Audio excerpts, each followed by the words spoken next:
E vërteta është se vendimi i fundit i Shtetet Bashkuara të Amerikës nuk ka bllokuar lëvizjen dhe udhëtimin e qytetarëve shqiptar drejt SBA-s. Kurse nuk janë bllokuar as vizat për qëllime turistike, studentët, biznesi, vizitat e familjarët apo eventet lidhura me punën.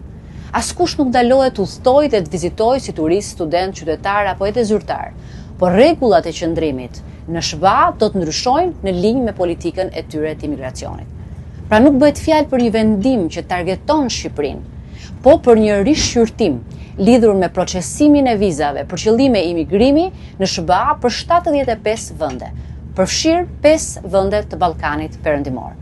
Departamenti Amerikan i Shtetit njoftoi se do të pezullohet përpunimi i vizave të imigracionit deri në rishikim zyrtar dhe ky vendim vjen si pjesë e masave të administratës amerikane për të kufizuar abuzimet me avantazhet që ofron sistemi amerikan i imigracionit.